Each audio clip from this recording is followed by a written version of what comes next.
Hello, hello, hello, and welcome back to our weekly Sunday school lesson. I am Elder Latanya Milliken of the All Nations Church in Oakland, California. My pastor is Bishop Terrence L. Milliken, and this is lesson 9 in our spring quarter. The day of the lesson is April 30th, 2023, and this week we're in the book of St. John, the 8th chapter, the 12th through the 20th verse. And then we're going to skip over to the 12th chapter and read the 44th through the 46th verses. So make sure you have your favorite translations because we're going to do some reading today. Our subject, the light of the world. Last week we talked about Jesus being the bread of life. This week we're going to be talking about Jesus, the light of the world. And before we get started, first of all, I want to say happy birthday to my fourth sister. I have 3 biological sisters, but then one that's a sister by another mother. I love her. She is just a genuine person. I am so blessed to have her in my life. She's so thoughtful. She's so sweet. She's so kind. She's always encouraging. And that's Robin Smith. Robin, I love you. Happy birthday. I hope you had a wonderful birthday this week. God's blessings and favor in your life. And now that I'm back from Orlando, let's do some celebrating. Also, I want to, well, you know what? Before I say that, if you had a birthday this week or next week, happy birthday to you, whatever you're celebrating, God's favor and his blessings in your celebration.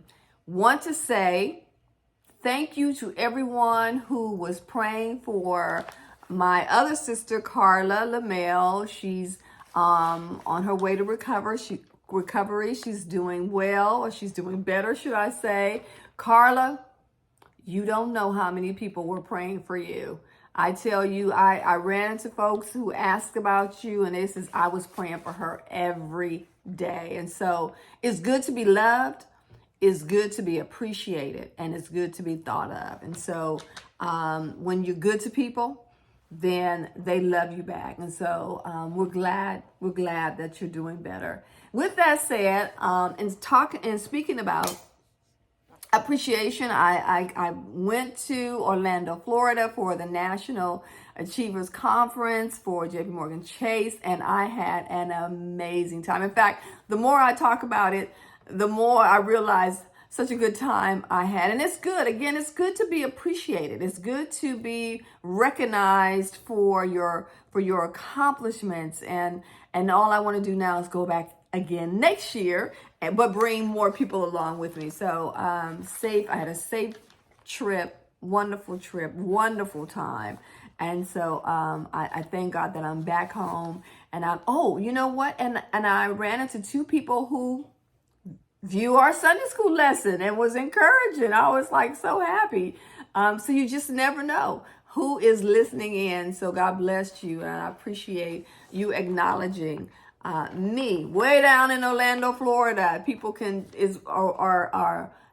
meet up with you and let you know about hearing the word. And so that's what we're here to do, is to share the word. So let's go into our Sunday school lesson with our remaining time. Make sure you have your favorite translation so we can read. We are in our Sunday school lesson, just really quickly. Jesus is at the temple, and he is celebrating. The Jews are celebrating the Feast of the Tabernacle. And this is, our lesson begins the last day of the festivities. It's an 8-day long festival. It was instituted for the children of Israel, or the Jews, to celebrate or to be reminded. The celebration of the festivity was to remind them of the time they lived in booths in the wilderness and how God took care of them in the wilderness. A lot of our celebrations are to remind us of something that was tremendous in our lives. So when you think about Christmas, we are reminded of the gift that God sent us in the Savior. born. Other even secular holidays, the 4th of July, we celebrate our independence. Just want to remind you on days like this to reflect on why we are stopping to celebrate. And so this was, again, the Feast of the Tabernacle, and the actual feast was celebrated in Jerusalem. And Jesus is in the temple area near the treasury in a public place. It's a public place, and this is an area where the women can come and in the temple, because the women couldn't go in all parts of the temple. But in this particular area, Jesus is standing and he is sharing. And so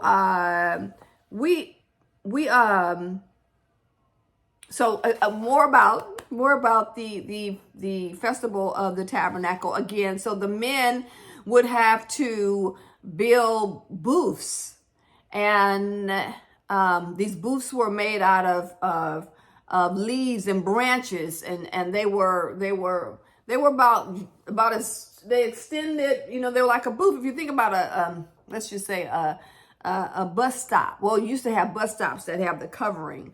And and I remember this. We invited some years back Jews for Jesus, and they came and they built, or they bought in a booth, and we were able to see what the booth looked like. And again, so we saw the booth, or it's a booth. Again, it's just a sort of like it's a small booth covering, if you will.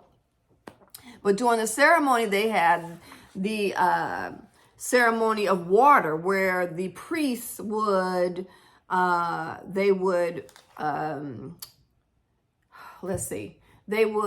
sort of march from the temple to the pool of Siloam, and they would gather water, and they would pour it at the base of the altar. Yes, yeah. So the priests would march in procession from the pool of Siloam to the temple and pour water at the base of the altar.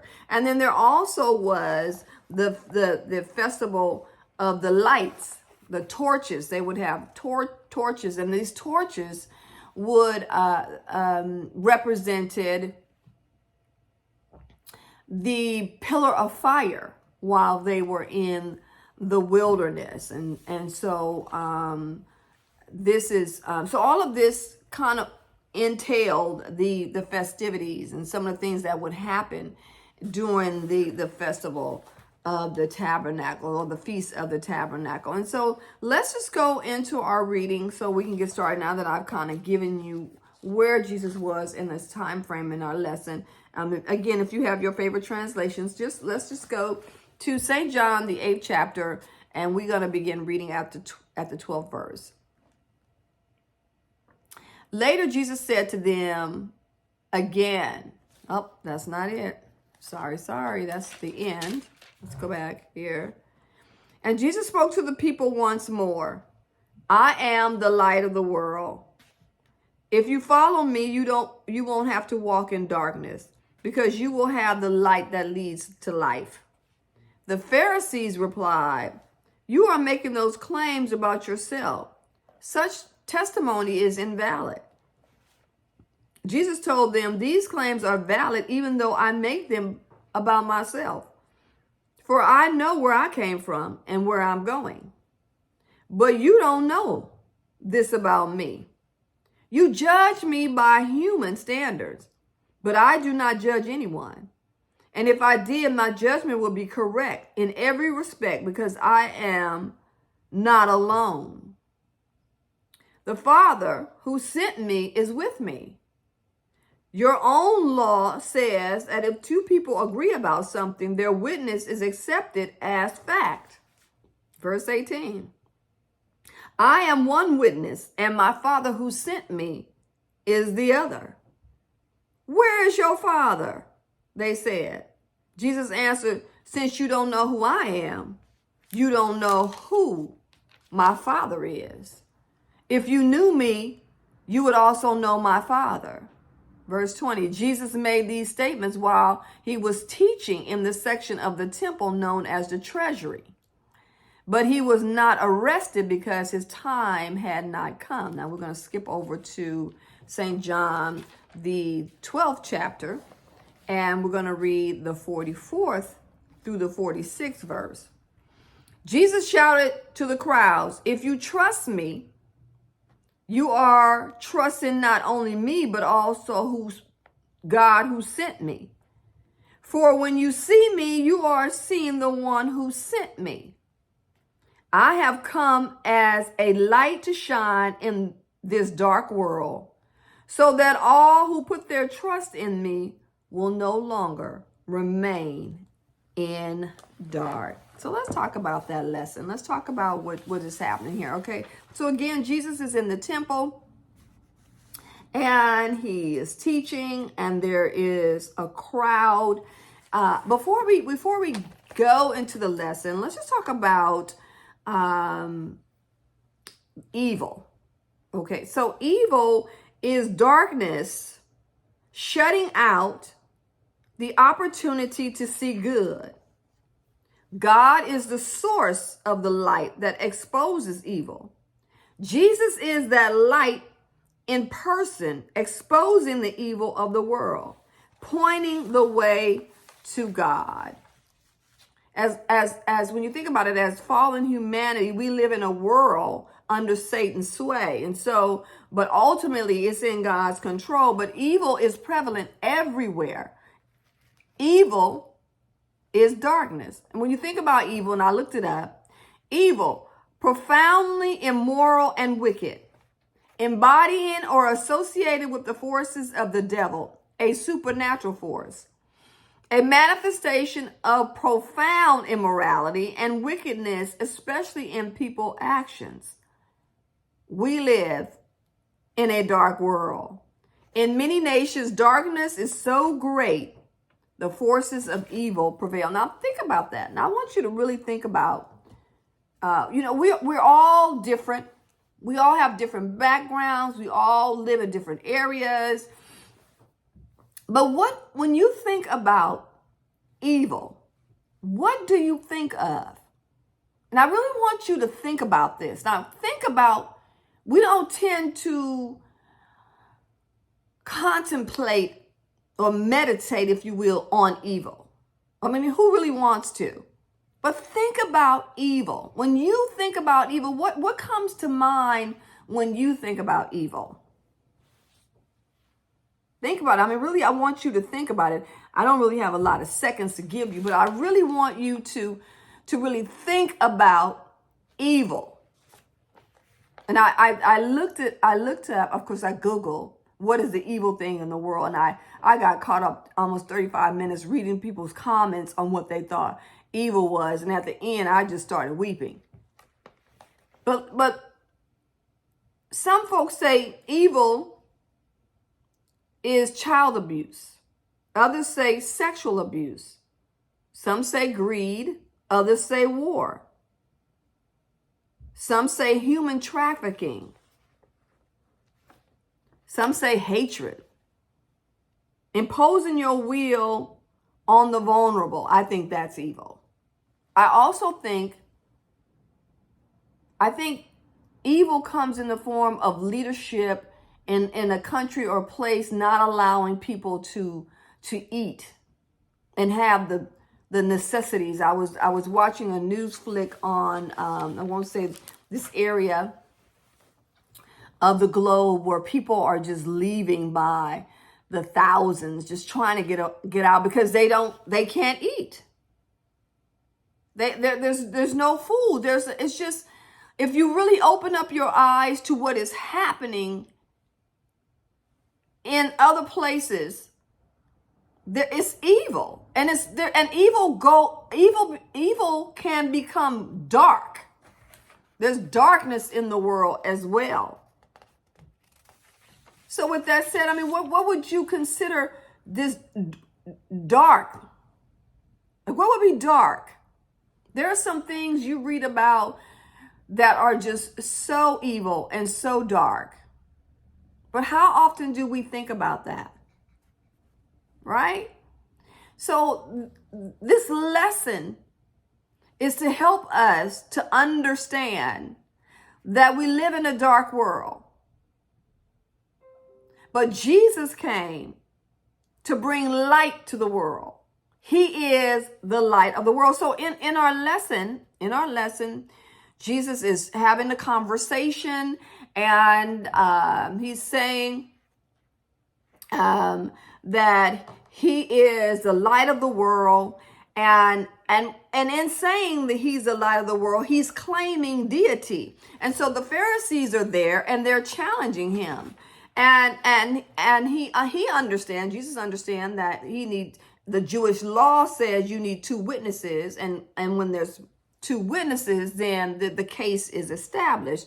And so they were not accepting his claim or the statement that he made.